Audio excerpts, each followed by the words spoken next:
O'zining bilan bir vaqtda homilador bo'lsang nimalar bo'ladi? Endi ikkalaylar ham ishlamasdan qaynonanglarni ishlatsanglar bo'ladi. Yetmaganiga ikkalaylarga ikki xil narsa yoqadi-yu. O'sinjon, kirlarni yuvishga yordam berarsiz balkim. Voy, homiladorman-de. Voy, qarang, bilmayman. Qarangchi, men ham homiladorga o'xshamayapmanmi, mabodo? Balki siz semirgandirsiz, prosta tekshirib ko'ramizmi? Oyjon, ota hovlimi hidiga boshqarog'i bo'ldim. Borib kelsam bo'ladimi? Voy, aylanib ketay, boring. Oyjon, men Fransiyadagi Eyfel ishiga boshqarog'i bo'lganman, bormasam bo'lmaydi. Eyfel? Mana Eyfel ham tunukadan yasalgan. Mana, hidlab yurasiz. Yaxshi tomoni, eri endi bitta o'zi narsa qidirmaydi.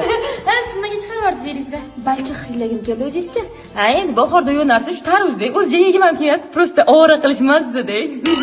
O'sinim o'zi hamisha o'ziga qolib ketmasligi uchun homilador bo'lib oldi. Men nima qilsam shuni qilyapti. O'sinjon, kechasi qanaqa qilib yotibsiz? Siz ham tifotdimi bolangiz? Qanaqa ko'tarib yuribsiz buni? O'zi nima ichibsiz? Elivit ichyoman. Homiladorlikda kerak bo'ladigan hamma vitamin va minerallari bor. Sizga ham foyda, bolangizga ham foyda. Buni ichsangiz, xudo xolasa bolangiz to'g'ri rivojlanib, sog'lom tug'iladi. Siz ham iching.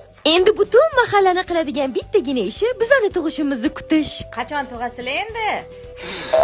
Tug'a qolinglar endi. Xo'p, tug'amiz.